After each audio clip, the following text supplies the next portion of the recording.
All right. The Tush Push. I don't know about you, but of all teams that are bitching about it, you guys don't know about the Ice Bowl.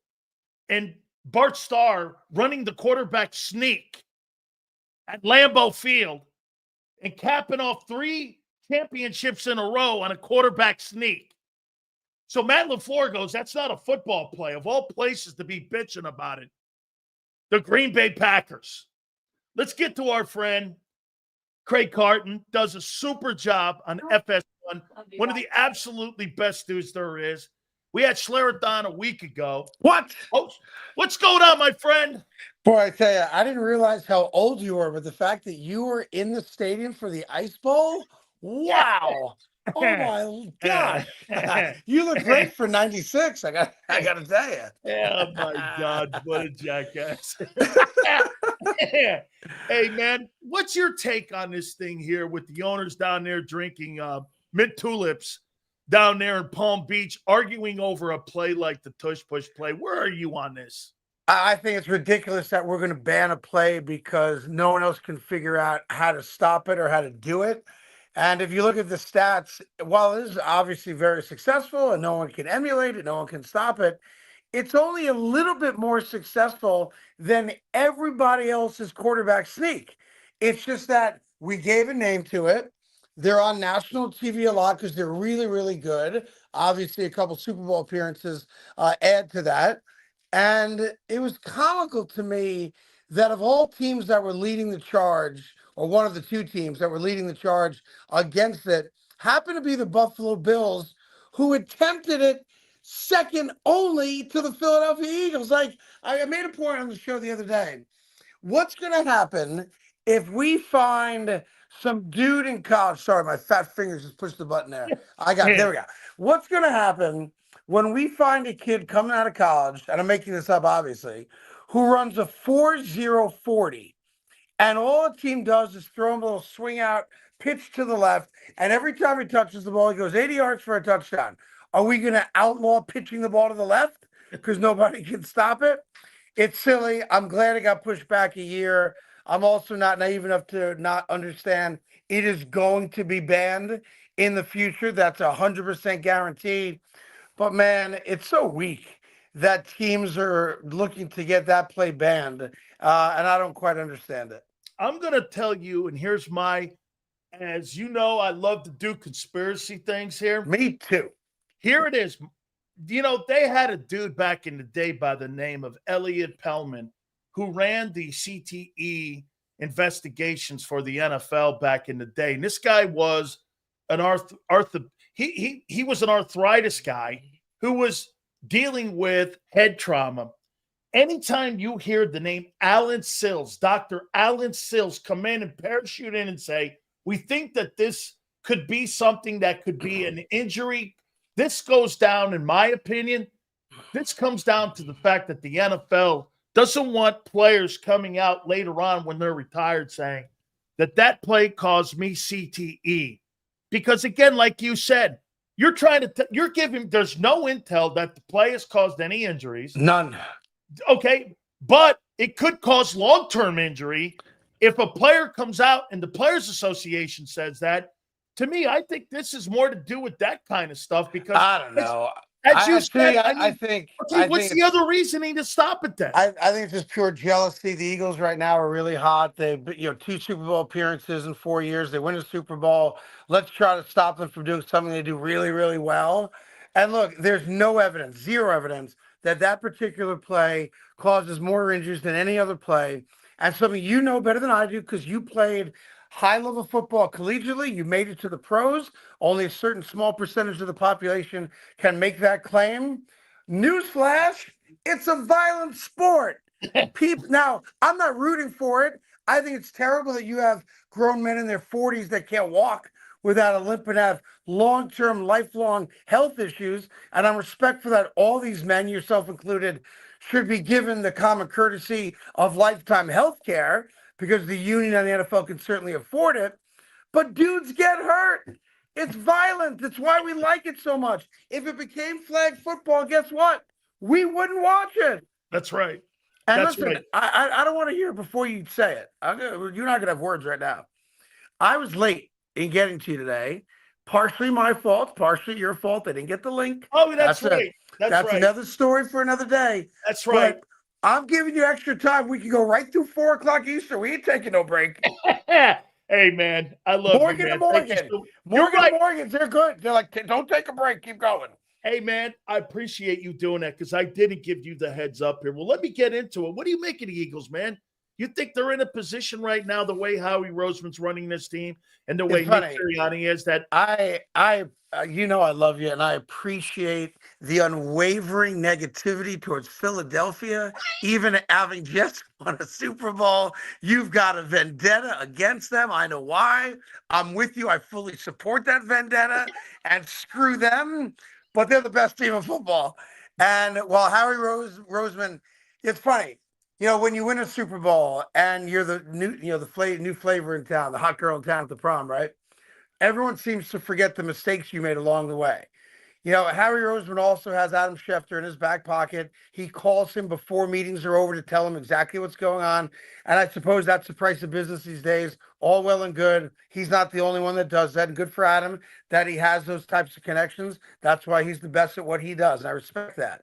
That being said, you forgot to draft Justin Jefferson for Jalen Reagor, right? yep. He's made colossal mistakes, and yet it's hard not to view him right now in the moment as the best general manager in the game. Hard not to view Jeff Lurie right now in the moment as one of, if not the best owners in the game. And the Eagles are going to be really, really good for a good 4, 5, 6 year stretch. I mean, secondary is as young as anyone's in football. Starting quarterback is on the right side of 30.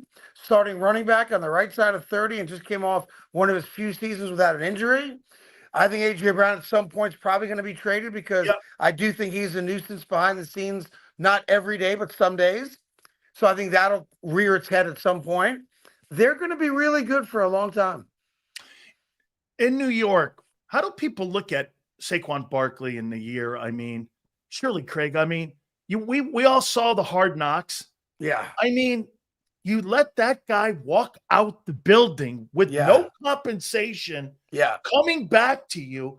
What's the take with Barkley and how Giant fans see him now? No, they don't view him negatively. He's the guy that publicly professed his desire to be a Giant for life and wanted in the worst way to come back. And let's work out a deal. And whatever the number is, it is. Number one, when you reference Hard Knocks, I'll go to my grave shocked that John Mara and Steve Tisch allowed that segment to air. All teams that participate in Hard Knocks have the right to veto a certain segment airing. They let it air. Joe Shane's still having a job, mind-boggling to me. And I want to be clear, Joe Shane's a good dude, not a bad guy, not like one of these douchey, my poop don't stink guys. He's a good dude, in over his head, and got exposed for a lot of really bad decisions. The fact that they made the comment, I'm not going to have a $40 million quarterback hand the ball off to a $12 million running back, and allowed him to go right down the turnpike to not just a hated rival, but a team that was loaded for bear, and to essentially, give them the ammunition to win a Super Bowl. Like, if I'm the Eagles, I send Joe Shane a Super Bowl ring. Not that they couldn't have won without it. They had good running backs and Pro Bowl running backs prior to Saquon Barkley, but he was the missing link. He's that good, that special, that much of a team-first dude. And the fact that the Giants played a role in that has to go down in NFL history as one of the biggest mistakes ever. Couple last ones here for you. Yeah. Okay. Russell Wilson, really?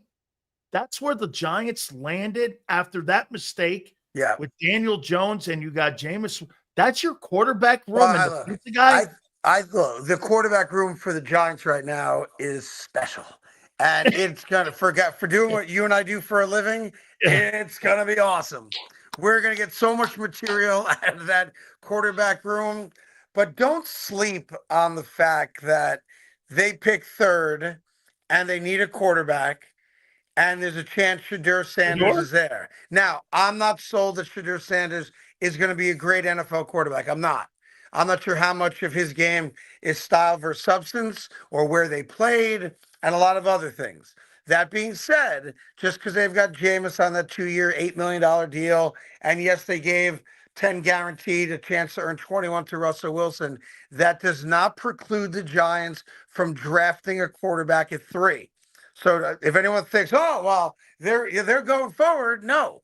I still think if the draft plays out where Cam Ward, your buddy from Miami, who I saw a lot because obviously my kids graduated from there, I think he's clearly the best quarterback in this draft. And I think he's going to be a Jaden Daniels type dude in the NFL. Assuming he goes to Tennessee, it'll be really interesting what Cleveland does. Really interesting. They obviously need a quarterback long term. They've never had a quarterback since Bernie Kosar. I don't count Baker Mayfield because they let him walk out the door. If they don't take Shadur, and I know some draftniks have him dropping all the way down to the middle of the first round or later, I think the New York Giants take him. The Jets landed on Justin Fields. I mean, yeah, he runs the ball them really making good. A move? Could you see them making a move and moving up if Sanders falls? Could you see them maybe trying to climb up there? I think if it was Joe Douglas, yeah, for sure. But it's not Joe Douglas. It's the first time GM. We don't know anything about him because he doesn't have a draft under his belt yet. There's a part of me that thinks they look at Justin Fields and the last year in Chicago where he started to look like maybe him and DJ Moore had a pretty cool connection. He started to look more confident, started to be a little bit more competent. I don't think he's an NFL quarterback. He hasn't shown me as a fan that he's got the goods to be a 4,000-yard guy. And when the GM, or I guess it's the coach actually, Aaron Glenn came out yesterday, when asked about Justin Fields, when your coach says about the quarterback, the very first thing, he runs real good. He ain't my running back, right? So that's a concern to me. But considering, the people that were available this particular offseason, I'm not mad at them bringing in Justin Fields. I don't think he's very good, but I'm not mad at it. The Jets aren't making the playoffs this year with Justin Fields the way the current roster is. But, what was my choice? Russell Wilson? Right? I hear you. Right? No, I got you. And I'll say this. I know I'm alone on an island on this because God knows he had 5 games with the ball in his hands, down less than 7, and a chance to win games. I'm talking about Aaron Rodgers. I am convinced that Aaron Rodgers' last 4 or 5 games when he was finally healthy and didn't have any nagging knee, ankle, hip, that groin, was a much different quarterback than he was to start the season. And I am convinced that if he goes to Minnesota, if he goes to Pittsburgh, and I still think San Francisco's a dark horse, Aaron Rodgers is going to be a guy that leads the team to the playoffs. I'm convinced. If he goes to Minnesota, Craig, they're going to do that probably after the draft because they want that compensation pick, and they want to make sure because they've got a couple compensation picks coming to them, Minnesota, so they don't want to lose any of that. If anything happens that way, I think he is. You're right. I think he's holding out because if he lands in Minnesota, it looks like Brett Favre all over again going to Minnesota because they upgraded the D tackle position. They've got Addison and they've got Jefferson. They've got a good tight end.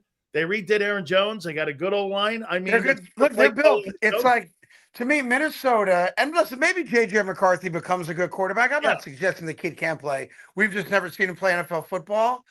But this is Tampa 5 years ago. Yeah. This is Tom Brady going to Tampa. Tom is healthier than Aaron is and obviously didn't have the torn Achilles. But Minnesota twice has done this. They did it with Randall Cunningham and should have gone to the Super Bowl. I think that was the year the missed field goal, right? The Anderson field goal. They lost to Atlanta, right? Right. Atlanta went, Dirty Birds went instead. And then obviously the year that Brett Favre went there, where they went to the playoffs that year also. So I know it's totally different people, totally different coaching staff, new owner, all that stuff. But there is a track record for having the nucleus of a team that's good enough to win and just missing the right quarterback. And damn it, they were a win away from being the 1 seed last year. Absolutely. Okay, I'll leave you with this. Do the torpedo bats make it? Yes or no? You and me. See, to me, I'm a content guy. I don't really give a crap about any. I love content. Yeah. And now everybody's using the torpedo bats. Hell, Craig, you can't juice the players. Juice the equipment. I'm in for baseball. They need something. Does it? I love it. Does it not get outlawed? Listen, it ain't getting outlawed. It was in the game a year ago. No one paid any attention to it. Although you should have, because Giancarlo Stanton was hitting bombs last year using the torpedo bat. This is more about the Yankees than it is the bat.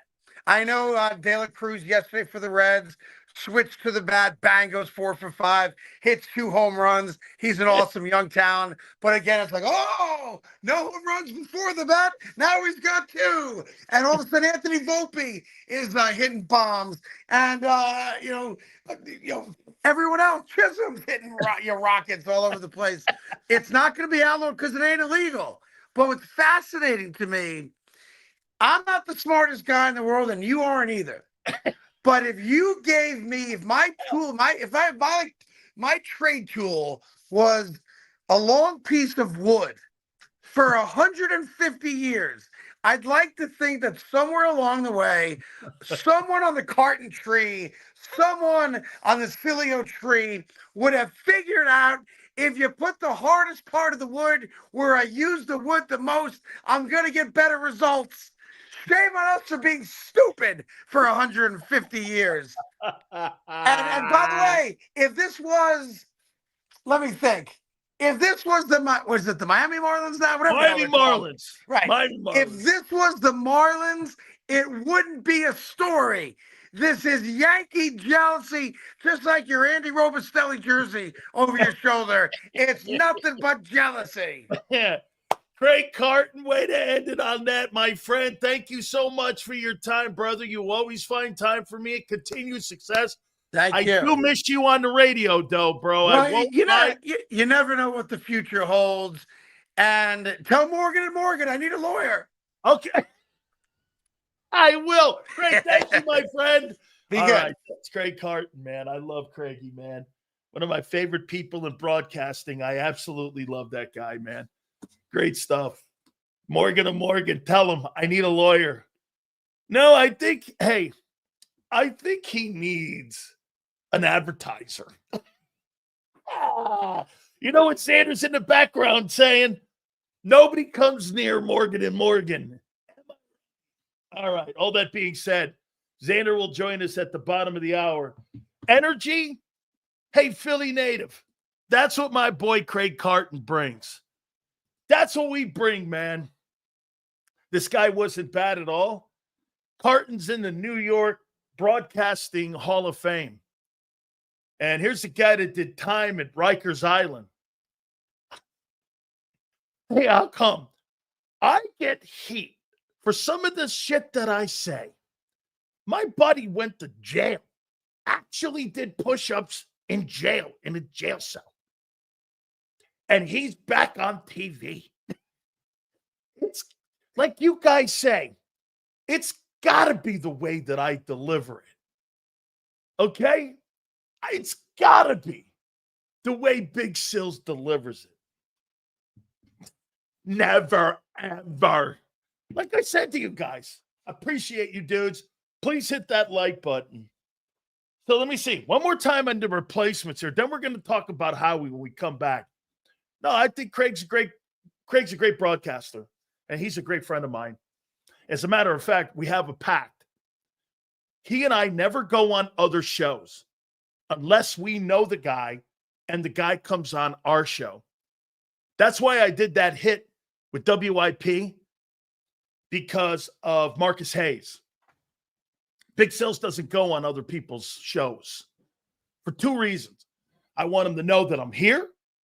And unless I or you come on my program, that's when I do that. I reciprocate. You know how many people ask me, hey, I got a guy in Cleveland want me to go on the show because I put out a tweet that the Browns organization is the shithole of the NFL. I said, well, actually, I probably should have said Jets and then the Browns on how you did business. Okay? Yes. Yes. Yes. Guest topics. How you doing? Yes. And Sills and Michael Strahan have gaps in their conversations. Hey, Rich, you have gaps in your brain. Okay? So wait, real quick before I go to timeout here. Xander is going to join us at the bottom of the hour here. Yep. Xander will join us. Let me double check. Craig Carton was great. Craig just said, thank you for having me. He said, thank you guys so much for having me on. It's great. Good stuff. All right. I'm going to ask this one last time. And I'm going to start doing what Xander does. Get a piece of paper out here, and I'm going to take notes. April 1st. April 1st. You guys believe that Mauro Jomo will comfortably replace Milton Williams? Yes or no? Mauro Jomo